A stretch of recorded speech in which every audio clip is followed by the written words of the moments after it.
Pokoknya pada akhirnya semua akan jadi jelas. Tuhan akan mengadili segala sesuatu dan membuat semuanya jadi benar. Jadi don't care for the rest. Jangan peduli untuk hal yang lain. Hidup tuh singkat. Ngapain semua dipikiri?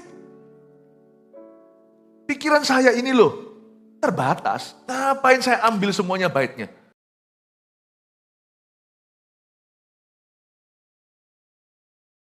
Shalom jemaat, apa kabar? Baik semua? Katakan shalom kanan kirinya, boleh? Puji Tuhan. Khotbah saya hari ini berjudulkan, tema besarnya maksudnya, bahagiaku penuh. Nah, saya rindu sekali sebagai gembala melihat jemaat itu satu-satu happy. Tapi happy-nya versi Tuhan, bukan versi semu. Saya ajak kita berdoa lebih dulu ya, Tuhan Yesus. Hamba berdoa di sesi di kebaktian kelima ini, Tuhan memberikan anggur baru. Pewahyuan baru, tolong hambamu, sebab hambamu tidak mampu, tapi Tuhan Yesus yang bisa. Kasih pewahyuan baru sesuai dengan porsi yang harus didapatkan, diterima, didengarkan, dan direnungkan dalam kehidupan jemaat sekarang. Kami berdoa supaya Engkau menyembunyikan hamba di balik salib-Mu, agar hambamu bisa mengajarkan jalan Tuhan. Dalam nama Yesus. Amin. Bahagia itu dimulai dengan cara berpikir. Ini yang disebut dengan pembaharuan akal budi. Sebenarnya yang disebut joy, sukacita itu tidak jauh. Kalau kita bisa, pikiran kita itu diterangi oleh firman, dan semakin berkurang perasaan negatif kita. Pikiran negatif itu harus pergi, termasuk pesimis. Kalau kita bisa lenyapkan hal-hal itu oleh kuat kuasa firman Allah, pasti segala sesuatu itu rasanya berbeda. Sedikit saja berkat sudah membuat kita sangat-sangat bersukacita. Tidak perlu dosisnya ditambah. Dan kita tidak akan mencari sesuatu yang fana. Filipi pasal yang keempat, ayat pertama sampai 9, saya bacakan, nanti ayat per ayat kita dapat rema-rema dari Roh Kudus. Karena itu, saudara-saudara yang kukasihi dan yang kurindukan, sukacitaku dan mahkotaku, berdirilah juga dengan teguh dalam Tuhan, hai saudara-saudaraku yang kekasih. Berhenti di sana, ayat 1 dulu. Rasul Paulus ini dalam penjara waktu menulis surat ini. Tapi dia itu bisa bersyukur. Bersyukur, dia nggak bisa mensyukuri keadaannya harusnya karena dipasung lengan, kaki dan lengan. Itu sakit loh dipasung itu. Itu ya, itu punggungnya itu pasti it's gonna break your back. Kalau kita dipasung kaki dan tangan. Tapi Rasul Paulus itu tidak pernah defisit yang namanya syukuran. Dia tidak pernah izinkan pikirannya itu ngelandur atau pikiran dia itu ngalor kidul. Dia nggak pernah izinkan pikirannya itu keselokan-selokan kehidupan, dia selalu di jalan raya Tuhan. Dia yang sama yang menuliskan di Roma 12. Hendaklah pikiranmu diperbaharui, yakni akal budi. Pembaharuan pikiran supaya kamu tahu apa yang menjadi kehendak Tuhan. Rasul Paulus itu berkata dalam suratnya tersebut di Roma, kalau kita harus mempersembahkan hidup kita, tubuh kita sebenarnya sebagai persembahan yang hidup. Di dalam badan kita ini, ada satu medan perang namanya pikiran kita. Ini adalah organ yang sangat seksual juga. Organ seksual itu bahkan bukan kelamin. Ini yang setir. Yang namanya ini juga yang memerintahkan di dalam diri kita itu zat yang stres atau depresi itu atau enggak, nanti tanya dokter aja, saya enggak ngerti yang gitu-gitu. Tapi pikiran kita ini yang akan mempengaruhi. Ini medan perangnya. Roh kita sudah diselamatkan waktu kita lahir baru, tapi kalau pikiran kita tidak diserahkan, kita akan kalah melulu di sini. Dan ini akan menggerus kebahagiaan. Tapi pikiran kita kalau diserahkan ke Tuhan, akal budi itu diperbaharui, itu dahsyat luar biasa. Saya tidak berkata bahwa iman itu adalah kekuatan pikiran. Pikiran positif, oh iman lebih dari itu. Tapi kalau positif aja nggak bisa, kasihan orang yang demikian. Lihat Paulus dalam penjara dia berkata, karena itu saudara-saudara yang kukasihi dan yang kurindukan, dia tulis surat. Sukacitaku dan mahkotaku. Berarti pikirannya bukan mikirkan yang negatif, pikirannya itu memikirkan yang positif, lebih dari itu dia pikirkan manusia. Dia pikirkan orang-orang, dia pikirkan jemaat, sukacitaku, mahkotaku. Sangat gampang ya kita itu terpeleset ke dalam pikiran yang negatif dan pesimis. Hal-hal yang sifatnya asumsi, yang tidak terbukti. Dark feelings atau perasaan yang gelap, warna abu-abu dalam jiwa, sesuatu yang gak tentu, tapi itu bisa membuat kita overthinking, bahkan bisa mengalami panic attack karenanya, bahkan bisa stres, bahkan bisa depresi. Setan tuh bekerja serang sini dengan berbagai macam tipu muslihat. Dia bekerja bukan dengan satu pikiran kalau setan lewat. Dia bekerja itu seperti machine gun, seperti tembak senapan, seperti tembak senapan otomatis yang dudut, langsung biasanya sebelum pikiran satu mendarat, pikiran lainnya sudah menuju. Lalu kita nggak tahu gimana lagi sortir, mulai dari mana pikiran itu. Caranya itu begitu. Saya nggak mengajarkan sekali lagi kekristenan itu adalah thought only. Tapi bagian tubuh kita yang perlu kita serahkan ke Tuhan, salah satu bagian yang utama setelah jaga hati dengan segala waspada adalah jaga pikiran kita. Ini harus dijaga. Kalau kita izinkan sedikit negatif itu akan mengamiri, sungguhan. Dan perkataan kita pun akan terasa dan kita akan mudah melukai. Orang yang terluka itu akan kelihatan juga. Cara berpikirannya pun mulai minus. Cara berpikirnya itu nggak pas. Hati-hati ya. Hari-hari ke depan jaga ini. Dijaga sini. Karena Tuhan mau memberi kita ide-ide baru, pikiran-pikiran yang cemerlang. Tuhan mau berbicara kepada pikiran kita ketika kita baca firman. Kita nggak digelapkan, mata kita itu tidak menjadi gelap. Waktu kita baca firman, Tuhan mau kita singkapkan. Tuhan akan pakai pikiran kita yang dipengaruhi Roh Kudus untuk menyingkapkan itu. Makanya itu, jangan serahkan pikiranmu untuk sesuatu yang untuk sesuatu yang patut kita pertanyakan. Jangan mau dihipnotis. Jangan mau kosongkan pikiran. Tuhan tidak pernah ajari kita kalau kita menghadap hadiratnya itu kosongkan pikiran. Tidak loh ya. Ternyata apa yang kita pikirkan itu akan didengar oleh Tuhan. Pikiran kita itu seperti tembok yang mendengungkan sesuatu ke tahta Allah.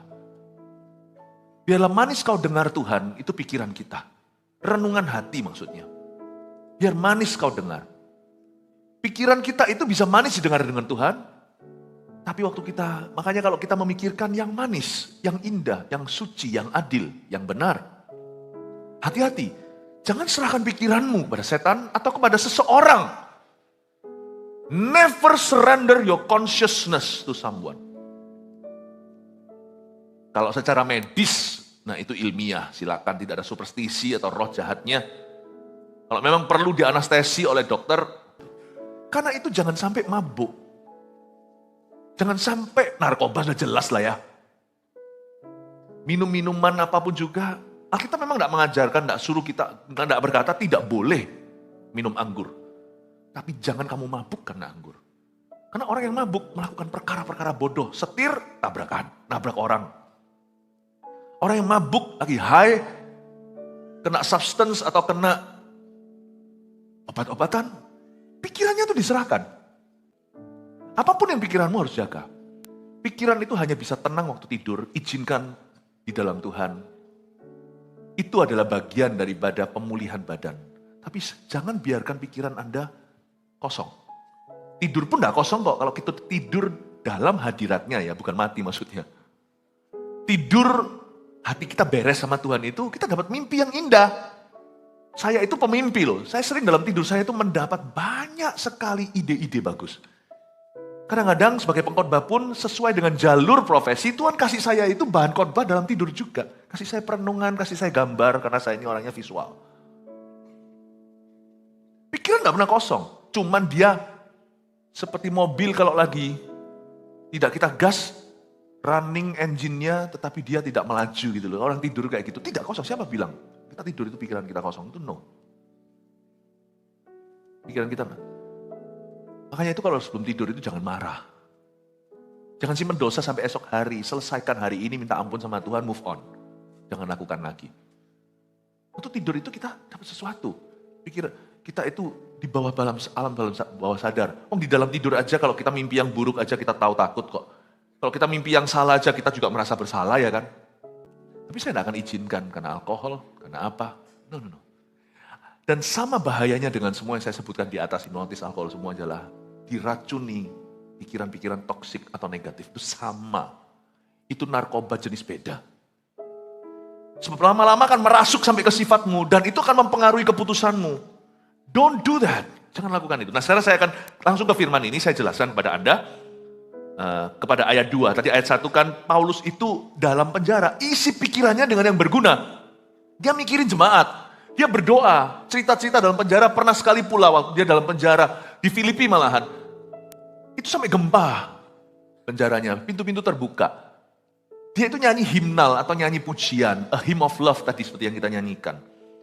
Paulus itu isi, saya percaya waktu dia lagi dipasung belenggu, dia gak bisa apa-apa anyway, dia mikirkan yang positif.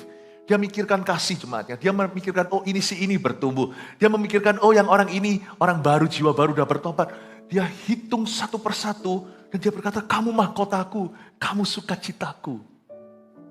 Luar biasa ya. Kamu sukacitaku, kamu mahkotaku. Saya kalau bepergian ya, saya buka cerita.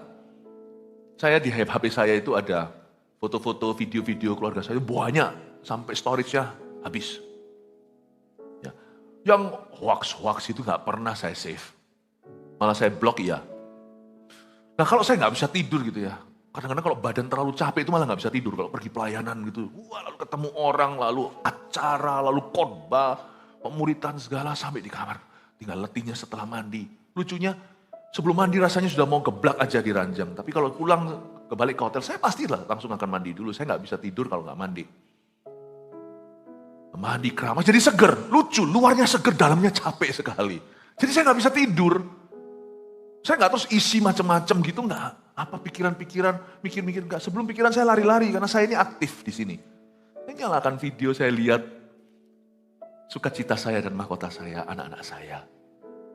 Saya nonton video. Lucu ketawa-tawa. Anda juga boleh loh nonton saya di YouTube. Baru dengar shalom jemaat. Kalau nggak bisa hitung domba, kebanyakan hitung gembala aja. Saya itu seringkali dijadikan obat bubuk sama banyak orang. Nggak bisa tidur dengar khotbahnya Pastor Philip. Emangnya apa? Maksudnya apa?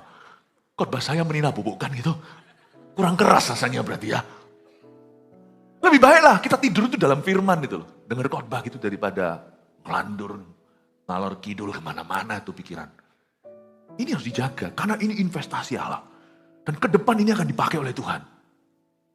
Kadang-kadang Tuhan bisa pakai ini, tiba-tiba munculkan satu nama, itu jangan main-main loh. Itu Roh Kudus lagi berbicara. Ya, roh kita dan otak kita itu bekerja sama.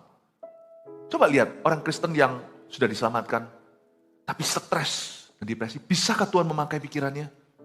Dan apabila dia tidak bisa dipakai pikirannya, apakah hidupnya dipakai Tuhan? Your thought, saya bukan bicara your brain, karena brain itu organ tubuh. Thought itu pikiran semua. Your thought is your life. Ada orang koma, belum titik nih. Waktu koma itu dilayani, ini cerita-cerita gini banyak dalam ministry. Waktu dilayani, padahal seharusnya dia koma. Harusnya dia boleh dikatakan bahkan sudah mati, sudah flat line. Garis lurus. Harusnya kalau menurut dokter, itu berarti sudah brain dead. Tapi ada, nggak banyak sih yang ini cerita, tapi ada. Tapi orangnya dihidupkan lagi. Itu salah satu daripada medical miracle atau mujizat medis. Itu dokter-dokter aja yang bisa menjelaskan.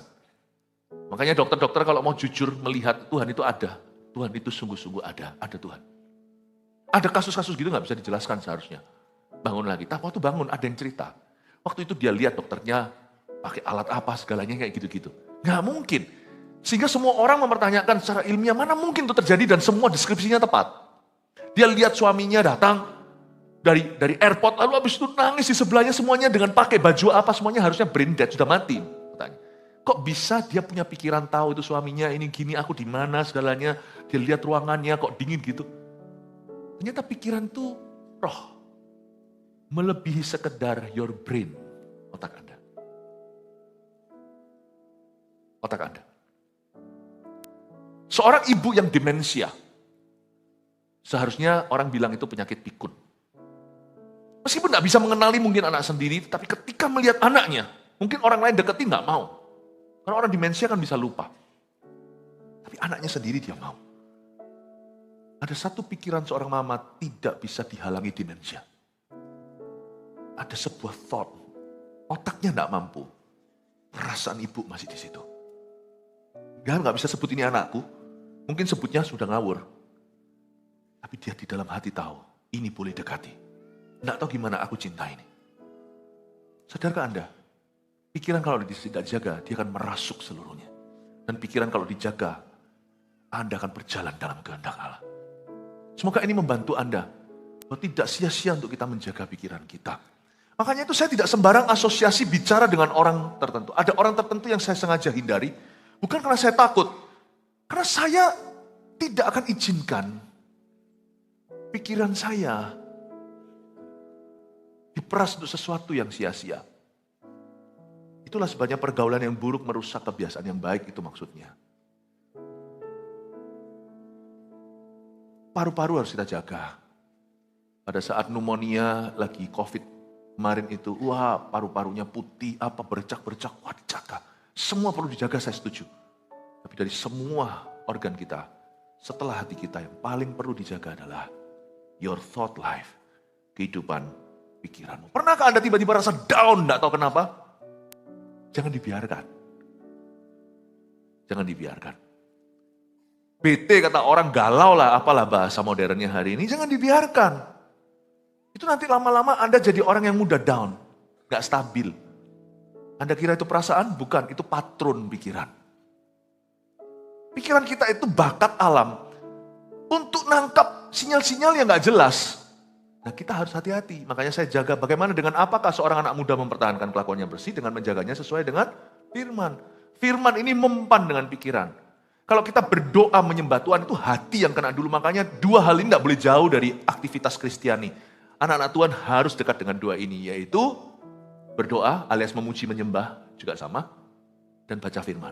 Ada orang Kristen yang cuma suka memuji menyembah Tuhan, gak suka baca firman. Coba lihat nanti ya, rohnya besar, luar biasa peka, tapi ngawur pikirannya.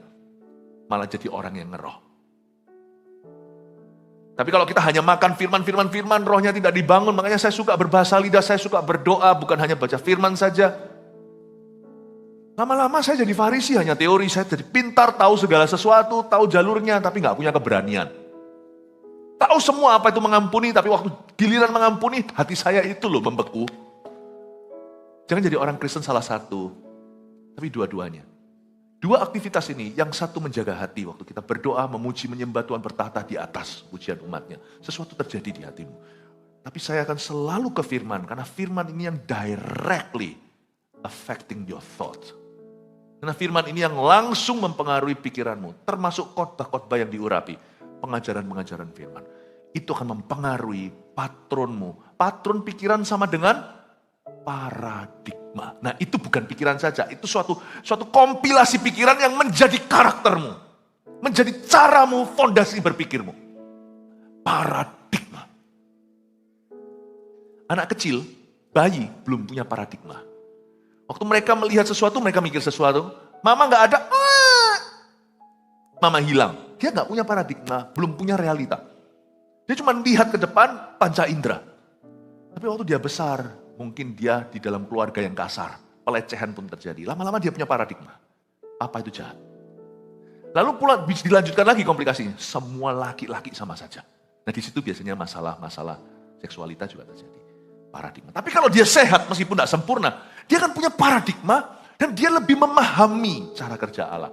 Makanya dari sejak kecil kalau engkau mengajari anakmu, sampai dia dewasa pun tak akan meninggalkan jalan. Nah paradigma ini tidak bisa sekali baca Alkitab. Tapi sebuah lifestyle gaya hidup dalam firman, lama-lama membentuk paradigmamu sehingga Anda tidak perlu dikit-dikit tanya Tuhan kira-kira apa. Anda tahu kehendak Allah Roma 12. Apa yang sempurna, apa yang baik, apa yang berkenan, Anda tahu. Langsung ketemu satu masalah gitu ya, yang tidak perlu didoakan, 70% sudah dijawab dengan paradigmamu, 30% Anda masuk, tutup pintu. Aku minta spesifikasi, aku minta tuntunanmu secara detail ya Tuhan.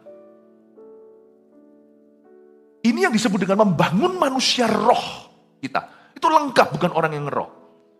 Ini adalah beban saya untuk jemaat kita.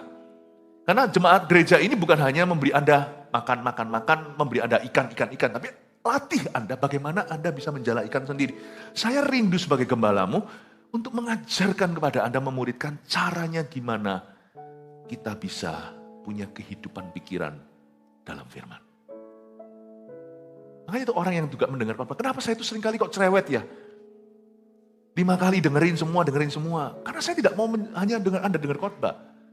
Whatever it is, dalam anak Anda juga auto parenting nanti, kalau Anda punya anak, jangan goalnya itu hanya instruksi, apalagi marahi. Oh gini salah. Gini. No. Anda harus membangun paradigma. Anda tidak perlu jadi mahir, tidak perlu menjadi seorang educator atau seorang di dunia pendidikan, nggak perlu. Itu naluri ayah dan ibu kalau Anda serius besarkan anakmu.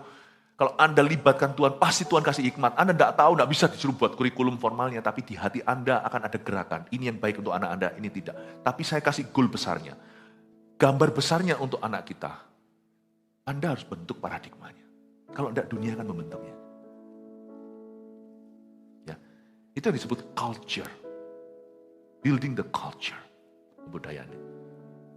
Ya, dan mau tidak mau orang tua harus tahu bahwa Anda juga lah kurikulumnya. Anda kurikulumnya. Saya dorong Anda untuk jemaat untuk menangkap apa yang saya sampaikan. Karena apa yang saya sampaikan ini rada dalam. Bukan suatu menu yang gitu aja lalu Anda dengar lalu. Ini harus Anda renungkan. Semoga saya itu kadang-kadang saya tanya sama istri saya berkata, waduh yang bantu doa ya kita sama-sama. Saya ini berada di persimpangan antara saya mau kasih Anda ke depan-depan itu firman-firman yang pokoknya cukup mengenyangkan atau sesuatu yang menantang Anda untuk lebih dalam supaya Anda menjadi seperti kami. Atau cukup kami ini entertain you atau cukup untuk menghibur Anda, buat Anda pulang, yes, haleluya gitu. Saya rasa enggak ya. Let's get serious, oke? Nanti ke depan kami akan bangun Anda lebih lagi. Puji Tuhan, kasih tepuk tangan Tuhan. Ayat 2. Kita lihat terjadi sesuatu. Kita mulai lihat orang-orang yang pikirannya nggak berguna. Euodia, kunasihati, dan Sintike, kunasihati, supaya sehati sepikir dalam Tuhan. Bahkan ku minta kepadamu juga, Sunsugos, temanku yang setia, tolonglah mereka, karena mereka telah berjuang dengan aku dalam pekabaran Injil bersama-sama dengan Clemens dan kawan-kawanku sekerja yang lain, yang nama-namanya tercantum dalam kitab kehidupan. Ayat 2, ada 2 wanita, Euodia dan Sintike. Semua kesamaan nama tidak ada kesengajaan ya. Kalau di sini ada Bu Yunike, lain namamu. Euodia dan Sintike, mereka berantem melulu. Tapi saya penasaran kenapa Paulus tidak ceritakan mereka berantem apa. Paulus ini kayak orang masak setengah jalan ditinggal kompornya. Tapi kalau ini jadi firman Allah atau jadi logos firman tertulis, pasti disengaja. Meskipun Paulus tidak sengaja mungkin. Tapi ayat 2, cuma 1 ayat aja, 2 orang ini dimasukkan dalam firman yang kekal selama-lamanya. Euodia kunasihati, Sintike juga kunasihati, supaya sehati sepikir dalam Tuhan. Mereka itu Tom and Jerry. Kok nggak cerita sih? Saya kepingin tahu, lu orang berantem soal apa? Tapi Paulus tidak menjelaskan sama sekali. Paulus tidak mau masuk dalam detil-detilnya kalau kita baca di ayat 2. Ya, Paulus tidak ceritakan, karena bagi Paulus, it's not important. Gak penting. Petty cash lah, itu bukan uang besar. Bukan seperti tadi itu dalam drama miliaran, ini cuma paling ribuan. Euodia dicampur lagi, Euodia sama Sintike, jadi Euodia ya boleh juga ya. Euodia kunasihati dan Sintike kunasihati supaya sehati sepikir dalam Tuhan. Saya pelajari ada suatu konklusi yang saya ambil dari sini, yaitu bahwa apapun yang mereka perdebatkan tidak terlalu penting. Sampai Alkitab pun tidak mau menyebut itu apa. Tapi dijadikan percontohan bahwa mereka dinasihati supaya sehati sepikir dalam Tuhan. Berarti gini ya, orang itu kalau pikirannya kosong, nggak usah kosong lah, pikirannya itu negatif, pesimis, nggak berguna yang dipikirkan oleh dia. Asumsi-asumsi, apapun jadi bahan perdebatan, apapun jadi bahan tukaran. Tapi orang seperti Paulus yang punya misi yang jelas, yang hidup dalam visi. Orang seperti Paulus yang memperbaharui akal budi, berada di level yang beda. Di level itu, everything is important to them, segala sesuatu penting. Di level Paulus, not so important lah. Bukan berarti Paulus itu suka menyangkali keadaan. Enggak loh ya, kalau Anda baca di Korintus, hal-hal yang penting, yang perlu diadres, yang harus ditegur, dinasihati, harus diperbaiki, diluruskan. Paulus klarifikasi, lakukan dengan segenap hati. Jadi sebenarnya ada problema di hidup ini yang tidak ada, tapi diada-ada karena pikirannya nganggur dan sia-sia. Kadang-kadang ya cara konseling terbaik ya misalnya kalau ada suami istri berantem terus seperti Tom and Jerry tadi. Sometimes ya jawabannya nggak ada di situ. Jadi ada orang tertentu yang nggak perlu didengarkan debatnya. Ada yang perlu didengarkan, harus ada penyelesaian. Tapi coba ya dalam hidup ini saya yakin 70% dari masalah kita itu alhasil pikiran kita yang sia-sia. 30% objektif perlu solusi.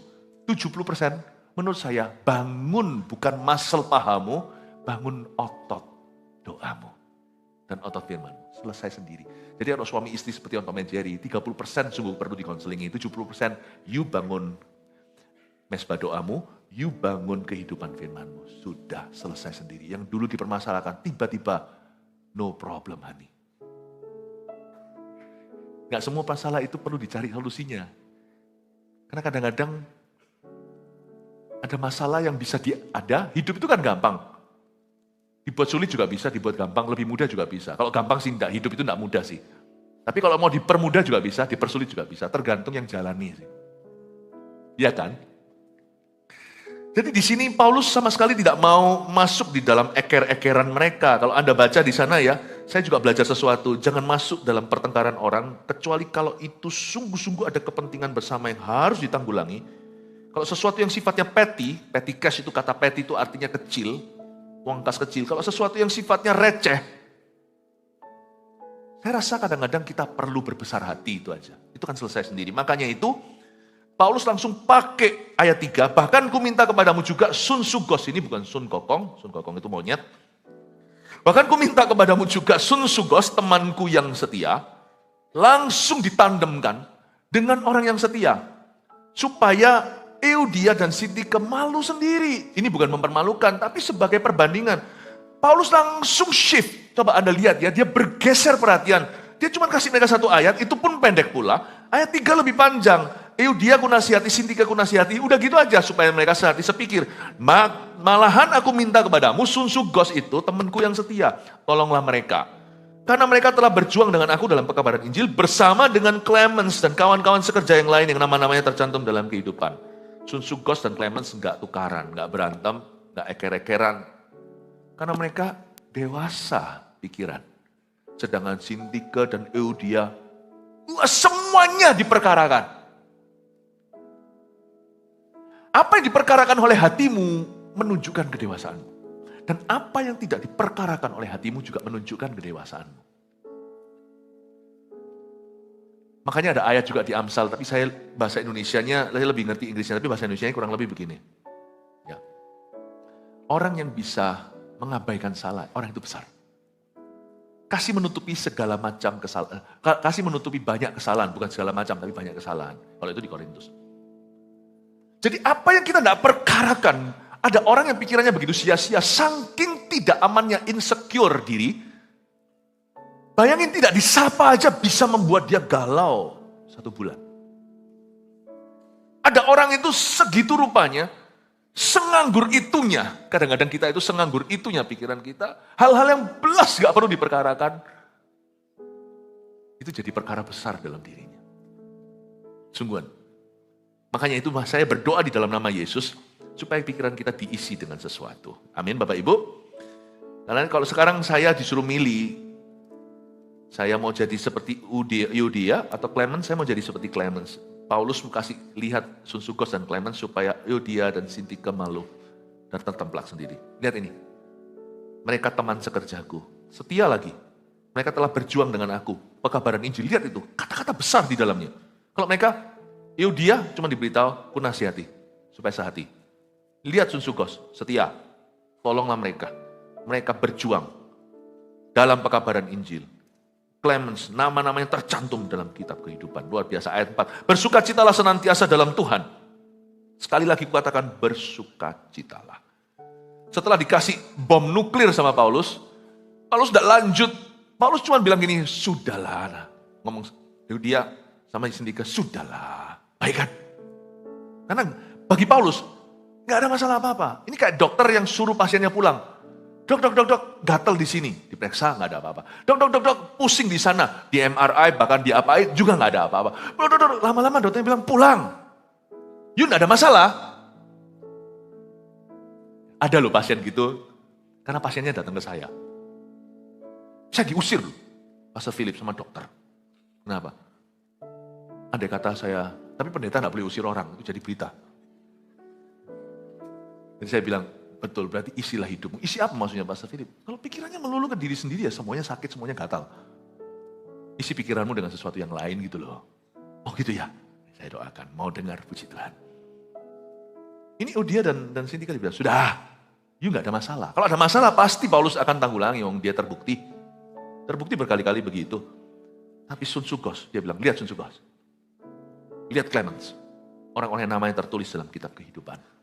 Lihat ya, di mata Tuhan yang diperhitungkan adalah orang-orang yang tidak sia-siakan hidupnya. Orang-orang yang tidak memikirkan sia-sia. Kolose berkata, biarlah pikiranmu ada di atas di mana Kristus ada. Janganlah pikiranmu di bawah. Bapak Ibu Saudara, saya dorong Anda. Dan sekarang ayat 4 berkata, bersukacitalah senantiasa dalam Tuhan. Sekali lagi kukatakan bersukacitalah. Kalau saya jadi Euodia, saya sudah tertemplak karena ini yang nulis di penjara. Be happy lah. Kalau orang kanker berkata, bersyukurlah. Kita yang sehat malu ya kan. Udahlah. Kalau ada orang yang sudah kanker stadium terakhir tapi terus ingin melayani di CG contohnya, pernah ada cerita-cerita begitu. Dan termasuk mereka yang sudah meninggal dunia, pahlawan-pahlawan iman kita. Kalau mereka berkata, ayolah layani. Yang gak mau melayani yang suam kuku pasti malu. Paulus berkata, bersukacitalah senantiasa dalam Tuhan. Sekali lagi katakan bersukacitalah. You know, joy eliminates the need to be offended. Karena ada sukacita, kita tidak merasa perlu. Kita begini loh, kalau kan ada sukacita, kita itu, pikiran kita itu gak senganggur itu sampai mikirkan, hari ini aku tersinggung apa ya? Atau hari ini sesuatu yang gak ada gunanya. Paulus berkata, bersukacitalah senantiasa dalam Tuhan. Sekali lagi kukatakan bersukacitalah, itulah double joy sesungguhnya. Itulah porsi ganda sukacita. Paulus berkata, kalau hatimu, pikiranmu diisi dengan sukacita Tuhan, bahagiamu akan penuh. Karena kamu tidak punya waktu untuk mengeluh. Luar biasa ya. Bahagia itu gak usah dibeli mahal-mahal. Tentunya ada hal-hal tertentu yang membuat kita happy, bisa dibeli dengan money. Saya tahu. Tapi tanpa money pun banyak happiness tersedia kok. Karena joy itu free. Sukacita itu bebas biaya. Justru menurut saya, orang-orang paling stres di dunia itu orang yang punya segala-galanya. Karena mereka lebih dirudung takut. Kebanyakan orang-orang yang sukses gimana itu susah tidur itu banyak, gak sedikit. Saya berkata begini bukan berarti anti sukses, enggak. Tapi miliki dulu gaya hidup yang benar di hadapan Allah. Jaga hati dengan segala waspada. Sehingga kalau sukses datang itu tidak merenggut nyawamu. Bahagia kita itu tidak tergantung dengan hal-hal itu, apalagi perkara materi. Bersukacitalah senantiasa dari seorang dalam penjara. Sekali lagi kukatakan double porsi, bersukacitalah. Itu juga termasuk bicara kepada Euodia. Kalau kalian itu hatinya itu bersukacita untuk apa yang menyenangkan hati Tuhan. Pikiranmu itu ke situ di mana Kristus ada. Bukan pada diri sendiri dan perkara-perkara tidak berguna, niscaya pastilah hidupmu akan jauh lebih happy dari sekarang. Kenapa sih? Coba lihat ya, orang gak happy ketemu sama orang gak happy biasanya itu akan gegeran. Tapi orang yang happy juga bisa berselisih paham. Tapi tidak sampai kepahitan. Euodia dan Sintika sudah pada titik bahaya. Bapak Ibu Saudara, saya dorong. Kalau hati dan pikiran Anda diisi dengan firman dan dengan hadirat Allah, banyak hal selesai loh di rumah tangga Anda. Sungguhan. Banyak hal selesai sendiri. Mari kita lihat sekarang ayat 5. Hendaklah kebaikan hatimu diketahui semua orang, Tuhan sudah dekat. Mulai nasihat. Paulus ngomong baik kepada Sun Sugos, kepada Clemens, baik kepada Euodia dan Sintika. Dia berkata, hendaklah kebaikan hatimu diketahui semua orang, Tuhan sudah dekat. Saya suka kata kebaikan hatimu. Dalam bahasa Inggrisnya kebaikan hati di situ bukan fondness. Fondness, F-O-N-D. Fondness itu baik sama orang yang baik sama kita. Baik sama orang yang cocok. Itu bukan kata ini. Kata ini adalah kindness. Buah roh itu kebaikan. Bahasa Indonesianya sama. Fondness itu juga kebaikan. Kindness juga kebaikan. Tapi dalam bahasa Inggrisnya ada perbedaan. Bahasa di balik kata kebaikan hatimu dalam bahasa Yunaninya, ini adalah kindness. Bukan fondness. Fondness itu sama orang yang ramah. Jadi kita sudah naturalnya seorang mama sama bayinya. Oh lucunya fond. Dia senang, bukan cuma baik. Dia baik karena dia senang. Dia baik karena dia cocok. Fondness. Tapi kindness itu sama semua orang.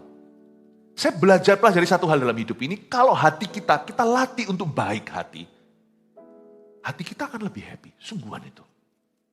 Saya belajar kalau sama orang di masyarakat, sebagai publik figur apalagi, tidak semua orang suka sama kita, ada yang suka, ada yang benci.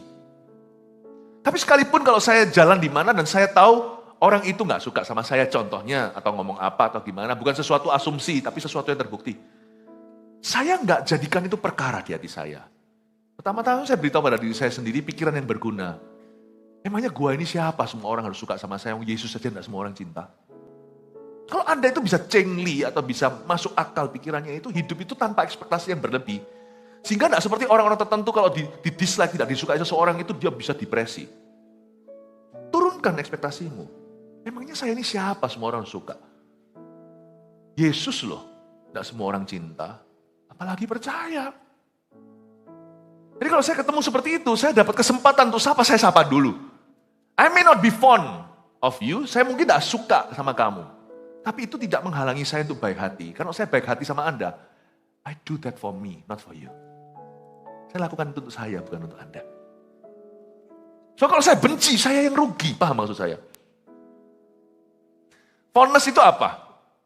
Saya itu baik karena saya suka, saya ramah karena saya suka. Misalnya kalau saya mau pergi jalan-jalan, nonton, semuanya saya pasti ajak orang-orang yang saya fond of.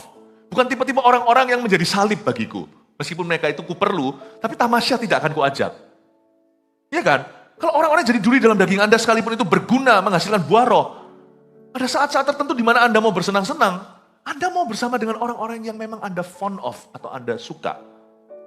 Nah Pastor Yu pasti saya bawa, ayo.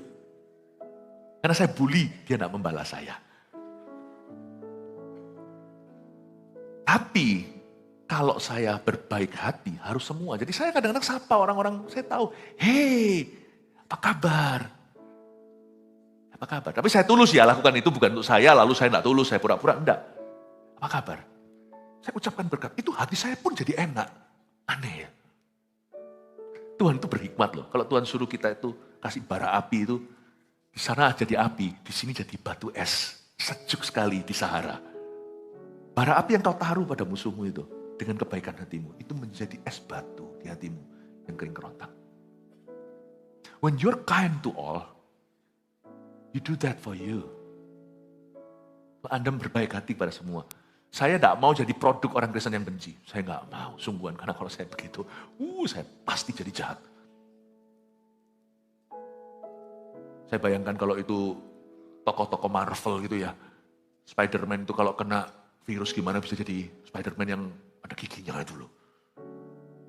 Saya itu kalau kemasukan kepahitan, saya pasti jadi beda. Saya tidak boleh. Makanya di sini Paulus katakan, Paulus juga ngajari sama Euodia, ini belum lepas dari konteksnya. Sun Sukos jadi contoh, Clemens juga. Bersukacita, ayolah, yang happy gitu loh. Jangan jadi orang gloomy, terus merengut. Hendaklah kebaikan hatimu diketahui semua orang. Tuhan sudah dekat. Masalah keadilan, tenang aja. Dia tambahkan Tuhan sudah dekat. Ini maksudnya apa? Hendaklah kebaikan hatimu diketahui semua orang, Tuhan sudah dekat. Apa hubungannya sama Tuhan sudah dekat waktu saya baca ayat? Kamu yang baik aja, tugasmu cuma itu sampai kamu mati atau sampai Tuhan datang. Tuhan sudah dekat itu artinya nanti pada waktunya di akhirat semua akan dijelaskan. Jadi kamu tidak usah stres sekarang. God will judge everyone and make things right. Udah gitu aja, simple aja. Akhirat jangan banyak dipikiri. Pokoknya pada akhirnya semua akan jadi jelas. Tuhan akan mengadili segala sesuatu dan membuat semuanya jadi benar. Jadi don't care for the rest. Jangan peduli untuk hal yang lain. Hidup tuh singkat. Ngapain semua dipikiri? Pikiran saya ini loh terbatas. Ngapain saya ambil semuanya baiknya? Kadang-kadang kita perlu bersih-bersih di HP kita kan? Itu foto-foto yang semuanya nggak apa, kita bersihin semuanya supaya nggak beli storage terus. Masalahnya otak kita nggak bisa beli storage. Otak kita ya sudah itu. Jadi tolong ya, kalau misalnya kapal mau karam, kita tahu kapal nggak bisa muat segalanya, buang semuanya. Snack-snack dibuang, bahkan pakaian.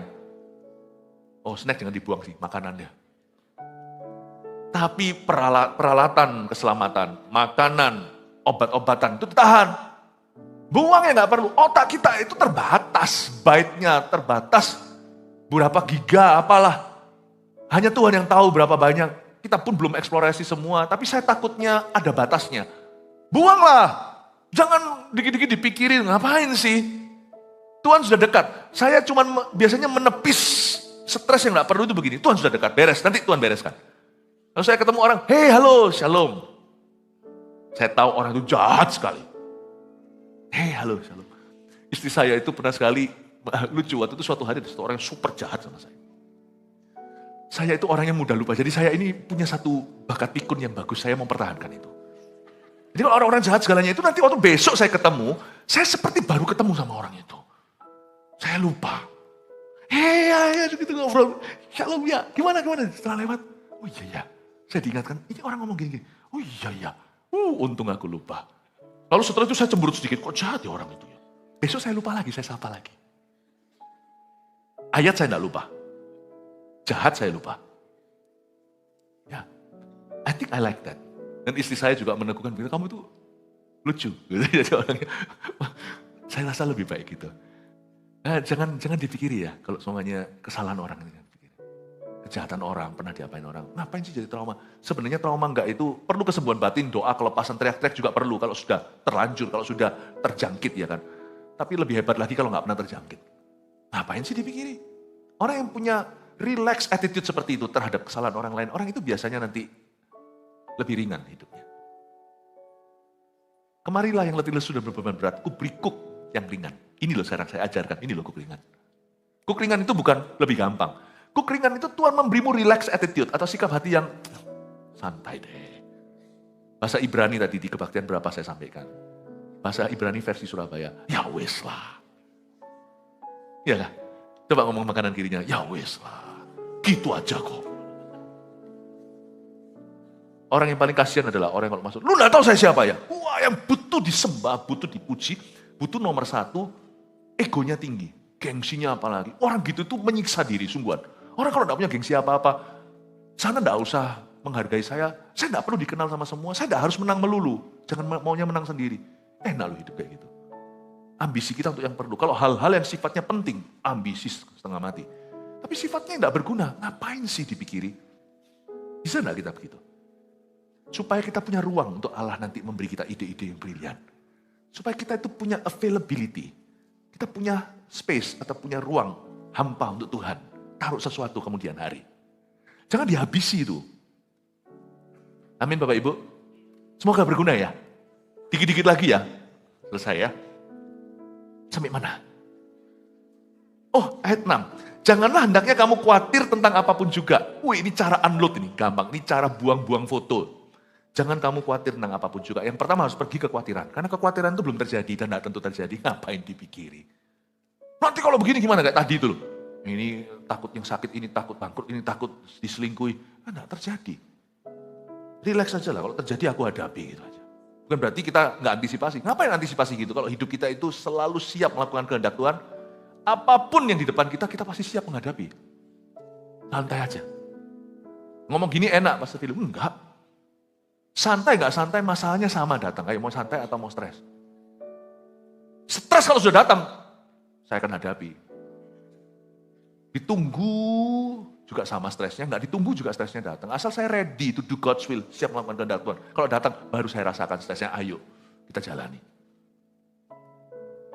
Sebenarnya masa stres di hidup kita itu mungkin sekian puluh persen. Tapi jadi 100%, karena orang yang takut stres, sudah stres sebelum stres datang. Jadi dia stresi stresnya, ngerti maksud saya?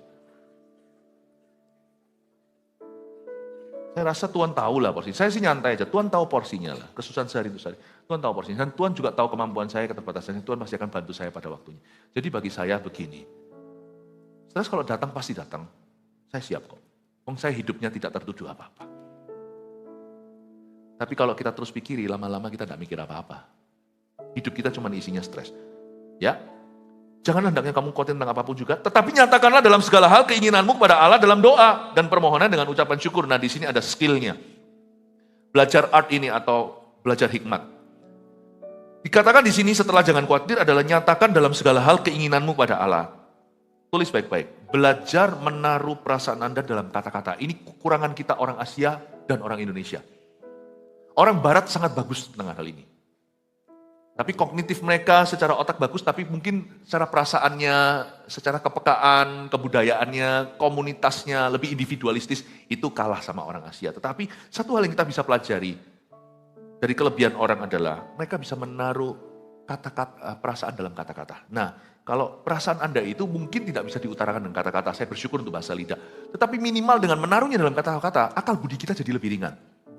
Jadi belajar untuk menaruh dalam kata-kata dengan baik dan jelas waktu Anda doa. Jangan katakan pada orang sesuatu yang masih ambigu.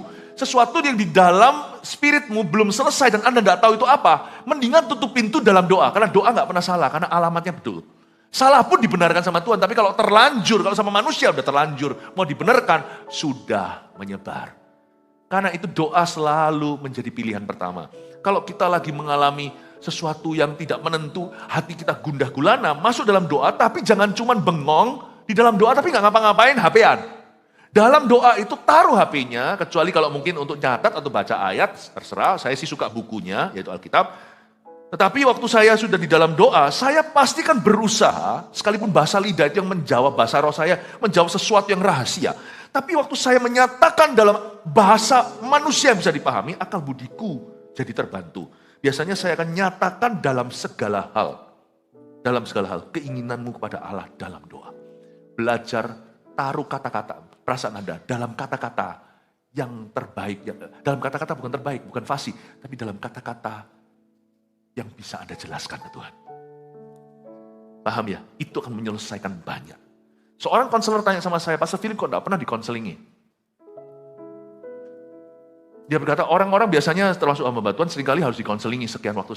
Karena mungkin masih ada sesuatu yang numpuk di sini. Nah, disinilah.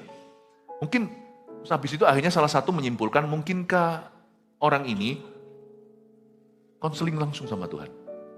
Bukan berarti saya pangkat, saya juga butuh orang. Saya butuh teman kerja, teman menaruh pikiran, teman untuk bertukar pikiran. Tetapi saya tidak sampai pada titik pasien itu, tidak sampai. Karena saya punya satu kebiasaan yang mungkin Anda bisa coba. Saya masuk dalam hadirat Tuhan. Saya tuangkan dalam kata-kata, bukan karena saya fasih lidah. Tapi dalam kata-kata sejelas mungkin hatiku di mana. Karena itu saya butuh konsentrasi, saya tidak bisa doa itu keluar masuk, lalu orang keluar masuk. Gini, dan tidak bisa 5 menitan, karena saya butuh fokus. Setelah sekian lama, selesai tuh pikiran saya. Pikiran saya seperti berguna untuk hal-hal berikutnya. Itu ajaib loh, Anda boleh coba itu. Anda mengeluh, nggak bisa belajar mah. Jangan dimarahin, duduk, lu mikirnya apa? Takut mah, nggak lulus segalanya. Nah, ajak doa, selesai, belajarnya lancar. Besok dapat A. Dalam doa Anda harus bisa taruh. Dan dalam permohonan, kata permohonan di situ supplication. Masih bisa lanjut sedikit ya? Gak apa-apa ya, saya dengar-dengar di luar macet sekali. Loh, kalau Anda, gimana, saya ini 5 kali khotbah, harusnya saya capek. Tapi saya rasa ini harus Anda dengarkan. Ya, jadi begitu. Jadi, sampai mana? Nah, permohonan, dalam doa dan permohonan. Kata permohonan di situ bedanya apa dengan doa? Bukankah doa itu memohon? Bukan. Doa pertama ini the general sense, atau secara umum doa itu maksudnya time of prayer atau waktu berdoa. Tapi supplication permohonan, jangan hanya tuangkan dalam kata-kata keluh kesah, tapi ujungnya harus ada permohonan. Jadi ada orang berkata doa jangan minta-minta dong, itu salah, nggak alkitabiah, karena doa memang ada dimensi memintanya. Permohonan itu bukan hanya sekedar meminta, permohonan adalah specifically asking for something. Atau meminta sesuatu secara spesifik, mintalah sesuatu secara spesifik. Waktu Anda gelisah, pertanyaan Anda, permintaan Anda tidak akan manipulasi. Permintaan Anda pasti sejujur-jujurnya. Kalau Anda bisa tuangkan 10 menit itu dalam kata-kata, bukan terus ngomong ya, tetapi kata-kata kita bisa terpatah-patah salah-salah, tapi itu yang terbaik. Kita sudah mengusahakan terbaik untuk menaruhnya dalam kalimat. Ujungnya pasti ada permintaan, dan permintaan akan Tuhan anggap genuine from your heart. Permintaan itu akan Tuhan anggap sejati dari hatimu. Kata permohonan, lalu jangan lupa balsamnya. Lotion terakhirnya doa itu adalah dengan ucapan syukur. Supaya hatimu dibalsami dan dijaga setelah amin keluar dari ruang doa. Ini saya mulai masuk sesuatu yang spesifik. Sesuatu yang praktis. Semoga Anda praktekkan. Karena itu akan liberate, itu akan betul-betul memerdekakan Anda. Masuk ke 1001 jam konseling juga percuma kalau Anda tidak memutuskan ini pada akhirnya. Ayat 7, damai sejahtera Allah yang melampaui segala akal akan memelihara hati dan pikiranmu dalam Kristus Yesus. Artinya kamu tidak akan gila. Damai sejahtera Allah melampaui segala akal itu akan memeliharamu. Alhasil dari doa begini atau kemampuan untuk bisa berpikir yang berguna dan menyerahkan pikiran yang gak jelas atau ambiguous itu kepada Yesus, itu alhasil damai sejahtera akan muncul. Kata damai sejahtera ini bukan damai sejahtera dari Allah, tapi damai sejahteranya Allah sendiri. Jadi Allah tidak memberimu damai sejahtera, Allah memberimu damai sejahteranya. Luar biasa, merinding saya baca ini. Yang melampaui segala akal itu bukan damai sejahteramu, karena damai sejahtera kita itu sangat bersyarat. Damai sejahtera Allah itu melampaui alami. Akan memelihara hati dan pikiranmu dalam Kristus Yesus. Jadi akhirnya, ayat 8, dengan ini saya selesai ya. Ayat 8, saya akan kasih berapa nih ya, ada 7 pikiran yang berguna yang saya ingin Anda catat. Gak ada PowerPoint-nya. Jadi Anda catat sambil mendengar langsung tangkap. Jadi akhirnya saudara-saudara semua yang benar. Kita baca bersama ayat 8, 2, 3. Jadi akhirnya saudara-saudara, semua yang benar, semua yang mulia, semua yang adil, semua yang suci, semua yang manis, semua yang sedap didengar, semua yang disebut kebajikan dan patut dipuji, pikirkanlah semuanya itu. Ayat 9 sekalian, dan apa yang telah kamu pelajari, dan apa yang telah kamu terima, dan apa yang telah kamu dengar, dan apa yang telah kamu lihat padaku. Pengajaran Paulus itu komplit. Lakukanlah itu. Maka Allah sumber damai sejahtera akan menyertai kamu. Ayat 9 dulu, lalu ayat 8 nanti 7 pikiran yang berguna itu supaya Anda catat ya. Tapi ayat 9 ini begini loh. Damai itu dari doa itu akan membuatmu melakukan perkara-perkara berguna. Ingat ya, thoughts will lead to deeds. Dalam bahasa Inggrisnya. Pikiran akan pasti dilanjutkan ke tindakan. Makanya hati-hati dengan pornografi. Orang bujangan misalnya. Kalau dia nggak selesai dengan itu, nanti pada waktu pacaran pasti tidak kudus pacarannya. Karena dia pasti harus melakukan sesuatu. Apa yang dia lihat, apa yang dia renungkan, apa yang masuk, inputnya pasti mempengaruhi output. Masalahnya gini, itu menjadi lingkaran setan. Dan semakin melakukan sesuatu dosa seperti itu, dia pasti akan lebih kecanduan dengan dosa pertamanya. Makanya deeds will lead to, thoughts will lead to actions, actions will lead to thoughts. Pikiran pasti berlanjut ke kelakuan. Kelakuan akan terus memberi makan pikiran. Paham maksud saya? Karena itu orang yang doanya begini, dia mematahkan lingkaran setan, maka terjadi begini. Damai sejahtera yang dia dapatkan karena dia bisa mengisi dirinya dengan Tuhan, itu akan membuat dia melakukan perbuatan-perbuatan yang menambah damai. Dan semakin dia melakukan perbuatan itu, semakin damai hidupnya. Jadi karena itu Anda melihat ada orang itu yang gerusa-gerusu, ada orang yang tenang. Itu enggak semalam. Itu dia itu tertanam dalam Tuhan. Kelihatannya kita itu enggak di hadirat Tuhan karena kita keluar dari ruang doa kita. Tapi Anda bisa melihat orang yang di dalam hadirat Tuhan, kemanapun dia pergi, seperti ada bubble ketenangan. Seperti ada wibawa Tuhan menyertai. Kemanapun dia pergi, ada ketenangan dari Roh Kudus. Dan Anda harus curiga. Orang itu di dalam sesuatu sekalipun dia berjalan keluar. He's in something, he's in Christ. Dalam Kristus. 7 pikiran ini, lebih dari ini seharusnya Anda tidak pikiri. Semua yang benar, tulis, pikirkan yang objektif. Jadi saya punya satu prinsip dalam hidup ini, saya nggak perlu mikir jauh-jauh. Lugu sekali orang yang suka forward sesuatu yang hoax yang nggak tentu. Kalau saya nggak pasti, saya tidak jadikan itu sesuatu yang objektif dulu. Sesuatu yang saya taruh di rak, tunggu bukti. Sesuatu yang objektif itu juga saya punya prinsip demikian. Saya nggak akan gampang percaya, kecuali informan itu saya sudah tidak ragukan. Saya nggak sembarang orang ngomong langsung saya kebakar, itu enggak.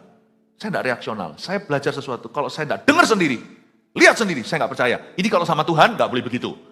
Kalau sama berita sama orang harus begitu. Tahu nggak orang itu gini, kalau saya nggak dengar sendiri saya nggak percaya. Jadi kalau nggak gitu nanti orang ngomong apa lalu kita benci, padahal nggak tentu itu betul juga. Orang yang dibenci, bingung-bingung, kenapa lu gak suka sama aku? Kenapa kamu marah? Anda tahu gak, di dunia ini banyak orang dibodohi sama setan. Saya punya prinsip dalam hidup ini membuat hidup saya simpel. Saya gak dengar sendiri, saya gak lihat sendiri, saya gak percaya. Kalau sama Tuhan saya gak berani, itu berarti kan saya Thomas. Si ragu. Tapi kalau sesuatu yang negatif, saya gak lihat sendiri, saya gak percaya. Objektif, semua yang benar. Gak benar, gak tentu benar. Ya gini ya, kalau gak tentu benar ya berarti belum benar. 2, semua yang mulia. Mulia di sini apa maksudnya? berkualitas. Bener pun kalau nggak berkualitas ya saya malas. Nggak mentang-mentang kalau benar faktanya berarti saya akan bicarakan atau saya pikirkan. Ngapain saya pikirkan? Mau dipikiran banyak Nggak cuma itu aja. Semua yang mulia, kata glory di situ, bobot atau kavod artinya dalam bahasa Ibraninya, artinya berkualitas, berbobot, bertujuan. Saya tanya selalu, pikiran ini gunanya apa? Kalau enggak, langsung saya aborsi. Bayi jangan diaborsi, pikiran boleh diaborsi. Saya langsung aborsi. Kalau itu tidak berkualitas, sorry guys, not for me. 3, Anda lihat semua yang adil. Fair enggak? Oke ini benar, ini berkualitas, tapi fair enggak untuk sebelah sana atau siapa yang dirugikan? Fair enggak? Kalau enggak fair, saya enggak mau digituin sih. Sana ada golden rule, ada peraturan emas. Do unto others what you want others to do unto you. Lakukan pada orang lain apa yang Anda ingin orang lain lakukan kepadamu. Fair atau tidak? Semua yang suci, kata suci di situ saya tepat atau dipisahkan, berarti apakah itu alkitabiah dan masuk seret enggak di hati nurani? Semua dilihat dari segala kriteria, oke sih, itu kan enggak seret tuh di hati saya. Enggak seret, ngapain dipikirin? Saya enggak mau pikirin, enggak seret. Nggak. Sorry setan, nggak usah sorry lah sama setan. Pokoknya nggak mempan.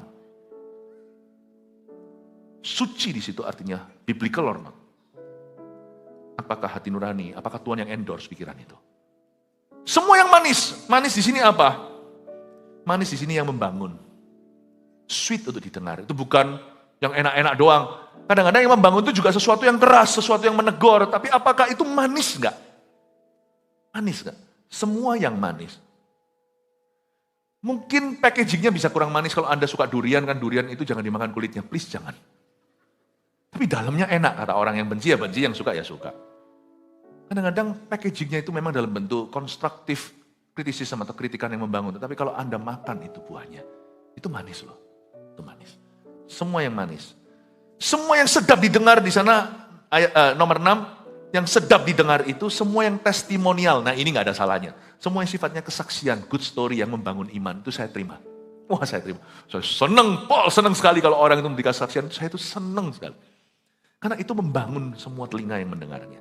Yang disebut, lalu terakhir yang disebut kebajikan dan patut dipuji. Ini mirip sih, yang nomor 7 ini saya kasih bahasa saya sendiri. Inilah laporan kemenangan, bukan cuma testimonial yang disebut kebajikan dan patut dipuji itu viralkan yang sifatnya laporan-laporan kemenangan dari orang lain dan sebagainya. 7 hal ini, kalau Anda bedah pikiran saya, most of the time, saya nggak ngaku-ngaku selalu berhasil. Most of the time, hampir selalu, sebagian besar waktu, most of the time, saya masih gagal kadang-kadang. Most of the time, kalau Anda belah sini, Anda lihat 7 butir itu. Dan selama makanya, karena saya ingin Roh Kudus kerasan di sini dan terus berkarya. Kutularkan dalam nama Yesus milikmu. Haleluya. Mari kita semua bangkit berdiri.